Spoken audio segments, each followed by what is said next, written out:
दोस्तों, किसी ने बड़े कमाल की बात कही है कि इस दुनिया में कोई आपके हाथ से छीन कर ले जा सकता है, लेकिन आपके नसीब से छीन कर नहीं ले जा सकता। अपने वह नहीं होते जो तस्वीरों में साथ खड़े होते हैं, अपने तो वह होते हैं जो तकलीफों में साथ खड़े होते हैं। सबके दिलों का एहसास अलग होता है। इस दुनिया में सबका व्यवहार अलग होता है। आंखें तो सबकी एक जैसी ही होती हैं, पर सबका देखने का अंदाज अलग होता है। लोग कहते हैं जिंदगी मिली है अपने हिसाब से जीने के लिए, लेकिन वही लोग सुबह होते ही किसी और के हिसाब से जीने चले जाते हैं।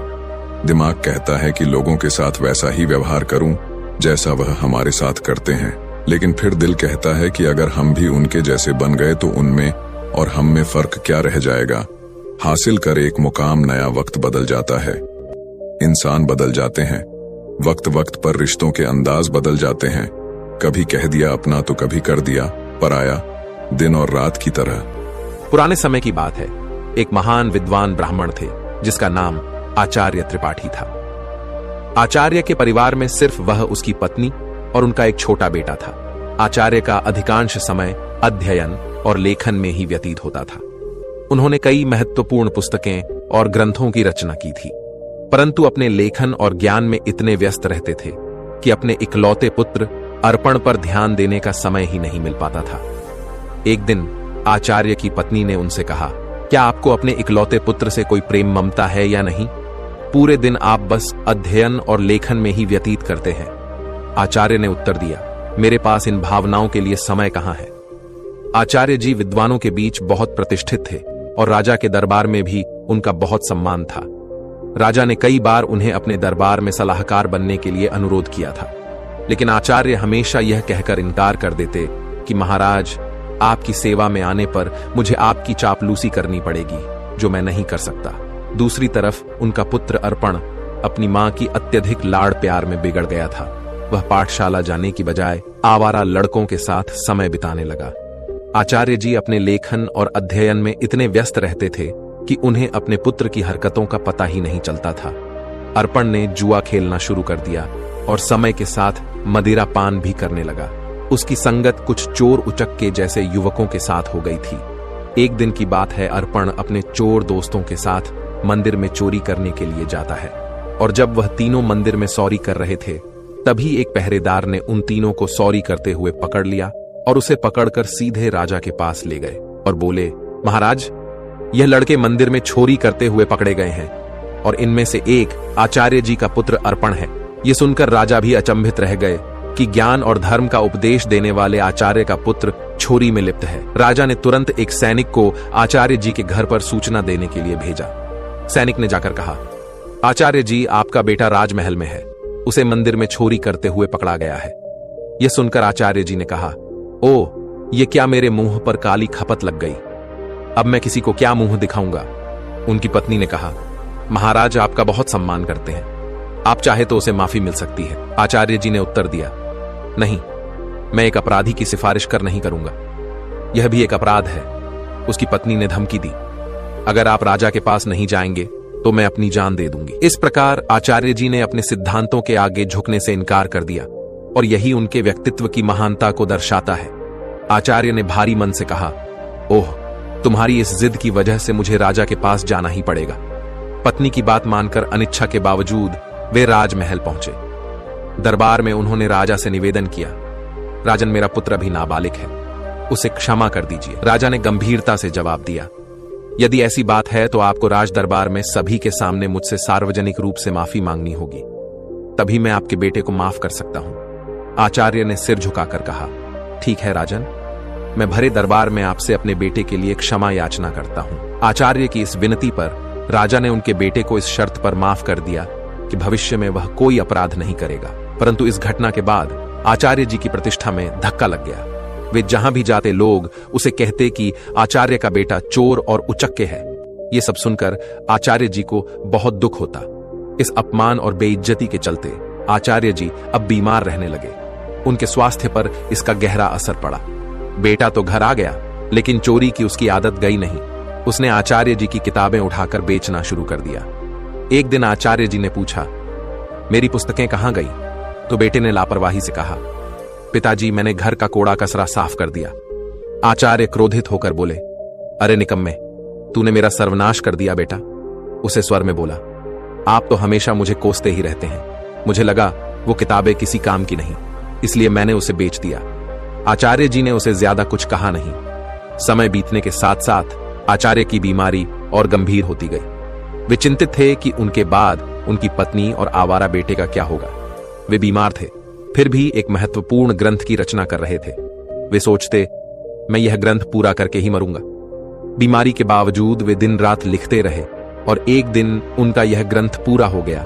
उन्होंने सोचा, मेरा ग्रंथ तो पूरा हो गया है, लगता है मेरे जीवन के दिन भी पूरे हो गए हैं। उस दिन उन्होंने अपने बेटे को पास बुलाया और कहा, बेटा, अभी भी समय है, तुम संभल सकते हो, अपने आप को काबिल बना सकते हो। उन्होंने अपना लिखा हुआ ग्रंथ बेटे को देते हुए कहा, बेटा, तुम्हारी बर्बादी मेरी ही लापरवाही का नतीजा है। यह अमूल्य ग्रंथ संभाल कर रखो, तुम्हें देने के लिए मेरे पास कुछ और नहीं है। अर्पण ने वह ग्रंथ की पोथी अपने पास रखी, परंतु मन ही मन वह सोच रहा था, मैं इस पोथी का क्या करूंगा? मुझे पढ़ना लिखना तो आता ही नहीं। अगर पिताजी ने कुछ पैसे देते तो बात भी थी। अगले दिन सुबह आचार्य का देहांत हो गया। उनकी मृत्यु के बाद उनके परिवार पर मानो दुखों का पहाड़ टूट पड़ा था, परंतु अर्पण को इस बात की कोई चिंता नहीं थी। वह तो अपने पिताजी के सामान में धन की तलाश करने लगा। पिताजी ने मेरे लिए एक कौड़ी भी नहीं छोड़ी। अर्पण निराश होकर बैठ गया। कुछ समय और बीता तो मां बेटे की हालत इतनी खराब हो गई कि खाने के भी लाले पड़ने लगे। एक दिन मां ने तंग आकर बेटे से कहा, बेटा, कुछ काम धंधा करके लाओ, नहीं तो हम भूख मर जाएंगे। अर्पण ने उदास मन से जवाब दिया, मां, मुझ जैसे अनपढ़ और बदनाम को कौन काम देगा? यह सुनकर मां ने सोचा, क्यों ना मैं राजा के पास जाऊं। मेरे पति का राजा बहुत सम्मान करते थे, शायद वह हमारी मदद कर दे। ये सोचकर वह राज दरबार पहुंची और राजा से गुहार लगाई, महाराज, हम भूखों मर रहे हैं, हमारी मदद कीजिए। राजा ने खड़े स्वर में कहा, क्या मदद? तुम्हारे पति को मैंने बहुत बार सलाहकार बनने के लिए अनुरोध किया था, लेकिन आचार्य हमेशा यह कहकर इनकार कर देते कि महाराज, आपकी सेवा में आने पर मुझे आपकी चापलूसी करनी पड़ेगी, जो मैं नहीं कर सकता। राजा ने कहा, तुम्हारा बेटा अब कमाने लायक है, मैं तुम्हारी कोई मदद नहीं कर सकता। निराश होकर मां घर लौट आई। घर पहुंचकर अर्पण ने मां को अपने पिता की दी हुई पोथी दिखाते हुए पूछा, मां, पिताजी ने यह पोथी मुझे क्यों दी? मां ने दुखी स्वर में कहा, बेटा, यह तेरे पिता की ज्ञान की आखिरी निशानी है। अर्पण ने उस पोथी को पढ़ने की कोशिश की, पर वह उसके लिए काला अक्षर भैंस बराबर थी। कुछ सोचकर वह अपने पड़ोस के रामू काका के पास गया और बोला, रामू काका, आप तो पढ़े लिखे हैं, क्या आप मुझे इस पोथी का मतलब बता सकते हैं? रामू काका ने पोथी खोलकर देखा और बोले, इसमें तो बहुत कठिन श्लोक लिखे हैं, इनका अर्थ तो कोई महापंडित ही बता सकता है। अर्पण निराश होकर वापस लौट आया। उसने कई जगह काम ढूंढने की कोशिश की, पर अपनी बुरी छवि के कारण किसी ने उसे काम पर रखने से इनकार कर दिया। वह जहां भी जाता, लोग उसे दुत्कार कर भगा देते थे। इस बीच उसकी मां भूख और बीमारी से कमजोर होती चली गई। अपनी मां की लाचारी और उसकी भूख को देखकर अर्पण ने खाने का इंतजाम करने की ठानी और घर से निकल पड़ा। चलते चलते उसकी नजर एक बगीचे पर पड़ी जिसमें फलों के पेड़ लगे हुए थे। उससे रहा न गया और वह बगीचे के अंदर चला गया। अर्पण ने जल्दी से कुछ फल तोड़े, लेकिन तभी बगीचे का पहरेदार वहां आ गया। सहयोग से वह बगीचा महाराज का था। एक बार फिर अर्पण को पकड़कर महाराज के सामने पेश कर दिया गया। पहरेदार ने कहा, महाराज, यह आपके बगीचे से फल चुरा रहा था। राजा ने गुस्से में कहा, अरे तुम्हारी अब तक आंखें नहीं खुली, तुमने फिर से चोरी की। अर्पण गिर गिर कर बोला, महाराज, मैं कई दिनों से भूखा हूं। राजा ने कड़क आवाज में कहा, चुप हो जाओ, अगर तुम आचार्य के पुत्र ना होते तो तुम्हें सूली पर चढ़ा देता। तुम्हारी यही सजा है कि तुरंत मेरा राज्य छोड़ दो। वह बेचारा कह भी नहीं पाया कि वह भूख से लाचार है। राज्य से निकाले जाने की सजा पाकर जब बेचारा अर्पण घर लौटा तो उसकी मां की मृत्यु हो चुकी थी, क्योंकि कई दिनों से उसने कुछ नहीं खाया था और उसे हमेशा चिंता सताती रहती कि मेरे जाने के बाद मेरे बेटे का क्या होगा। दुखी मन से उसने अपनी मां का अंतिम संस्कार किया और राज्य छोड़ने का निश्चय कर लिया। अर्पण ने अपने पिता की दी हुई पोथी को संभालकर एक थैले में डाला और राज्य छोड़कर चल दिया। दोस्तों, जिंदगी के एहसास बदल जाते हैं। जब कोई हाथ और साथ दोनों ही छोड़ देता है, तब कुदरत कोई ना कोई उंगली पकड़ने वाला भेज देता है। मुस्कुराकर चलते रहिए। मुंह पर कड़वा बोलने वाले कभी धोखा नहीं देते। डरना तो मीठा बोलने वालों से चाहिए जो दिल में नफरत पालते हैं और समय के साथ बदल जाते हैं, नामुमकिन कुछ भी नहीं है। हम वह सब कर सकते हैं जो हम सोच सकते हैं, और वह सब सोच सकते हैं जो हमने कभी नहीं सोचा कि सब कुछ संभव है। हर कोई कहता है कि ईश्वर नजर नहीं आता। सच तो यह है कि जब संकट में कोई साथ नहीं देता तो वही नजर आता है। सहारे इंसान को खोखला कर देते हैं और उम्मीदें कमजोर कर देती हैं। अपनी ताकत के बल पर जीना शुरू कीजिए। आपका खुद से अच्छा साथी और हमदर्द कोई और नहीं हो सकता। यकीन जानिए, अगर आप हारना सीख लेंगे तो जीत रोती पीटती आप तक चली ही आएगी। वक्त आपका है, चाहो तो सोना बना लो, चाहो तो सोने में गुजार दो। अगर आप जानते हैं कि आप वाकई में सही हैं तो लोगों को जो चाहे कहने दो। फिर पीठ पीछे आपकी बात चले भी तो घबराना मत, क्योंकि बात उन्हीं की होती है जिनमें कोई बात होती बढ़ते रहे कदम। बस मंजिल की ओर कुछ मिले ना मिले, तजुर्बा तो नया होगा। भूमि पर फल के लिए श्रम सबको करना पड़ता है। परमात्मा सिर्फ लकीरें देता है, उसमें रंग हमको भरना पड़ता है। अर्पण चलते चलते वह एक घने जंगल में पहुंचा और सोचा, यही फूल फल खाकर गुजारा करूंगा।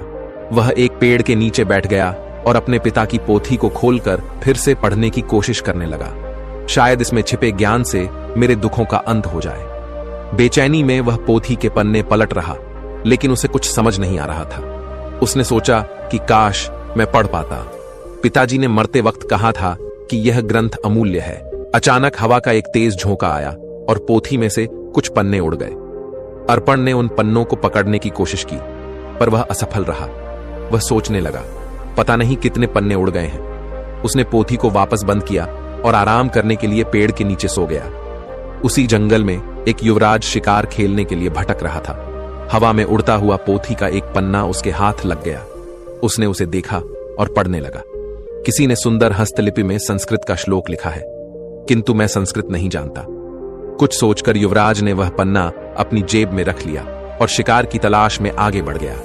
तभी उसकी नजर एक हिरण पर पड़ी और वह उसका पीछा करने लगा। हिरण अपनी जान बचाने के लिए एक प्राचीन मंदिर की दिशा में भागा और युवराज उस प्राचीन मंदिर में दाखिल हो गया। जंगल के बीच में यह एक प्राचीन मंदिर था, जहां कुछ वनवासी पूजा कह रहे थे। उनका पुजारी कह रहा था, भाइयों, देवी को प्रसन्न करने के लिए हमें नौजवान युवक की बलि देनी होगी। तभी युवराज ने मंदिर में प्रवेश किया। वनवासियों ने उसे देखा और बोले, पुजारी जी, संयोग की बात है, युवक भी आ गया, क्यों ना इसी की बलि दे दी जाए। यह सुनकर युवराज सोच में पड़ गया।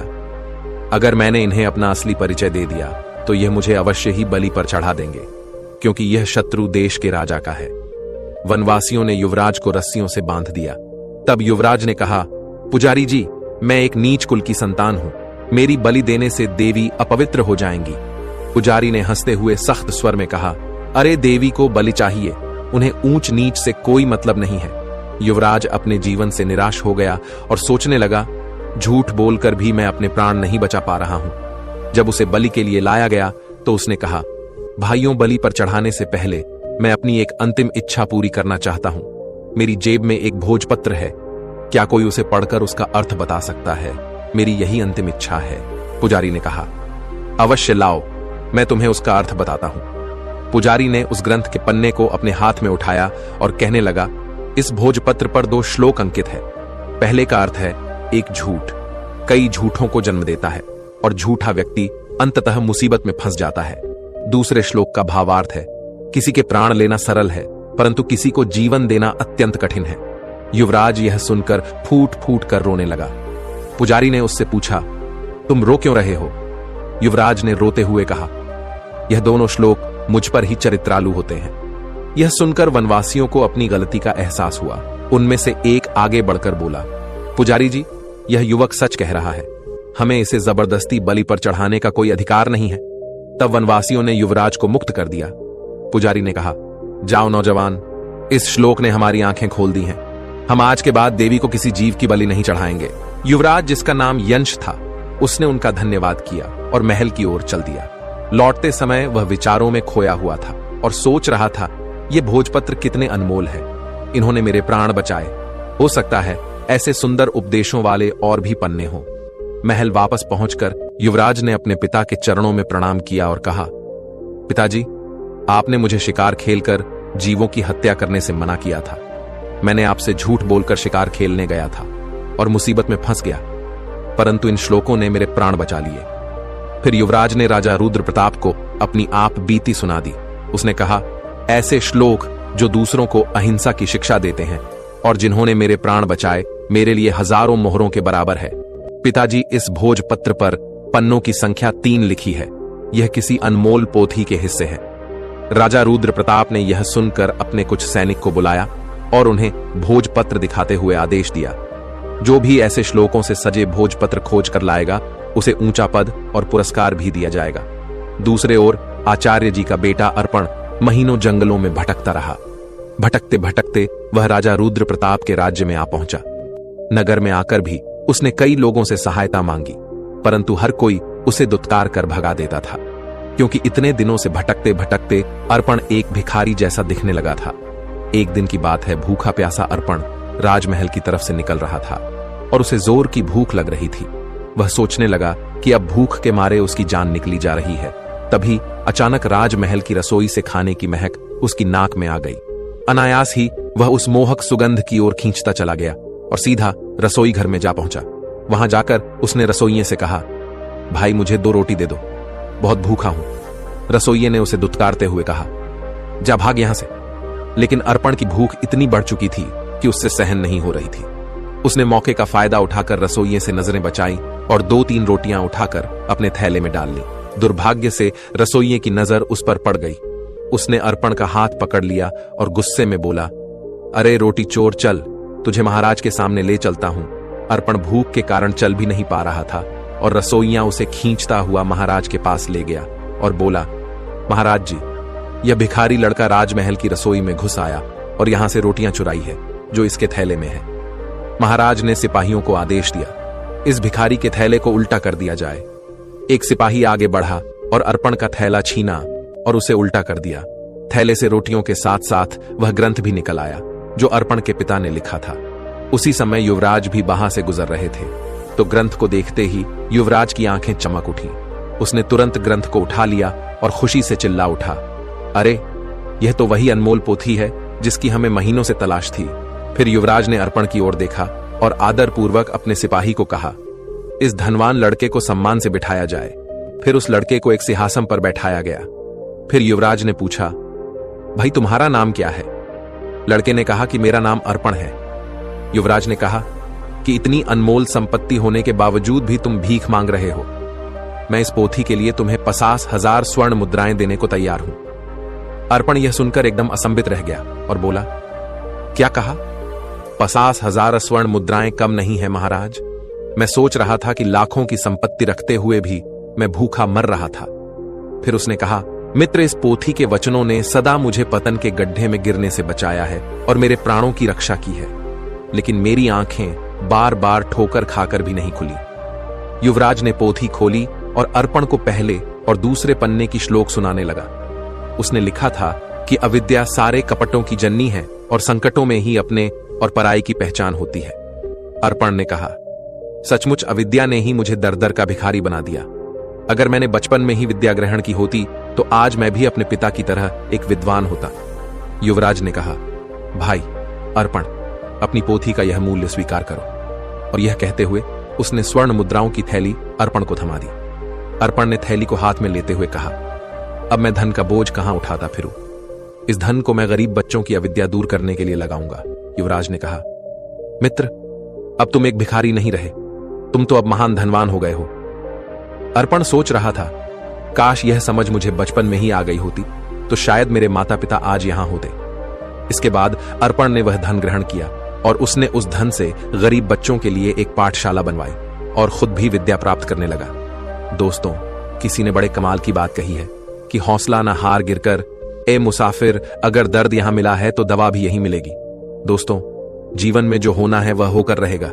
यह कहानी सिखाती है कि अगर आपकी बुराइयां आप पर हावी हो गई तो आपका अंत निश्चित है। इसलिए बुराइयों को अपने ऊपर हावी मत होने दो।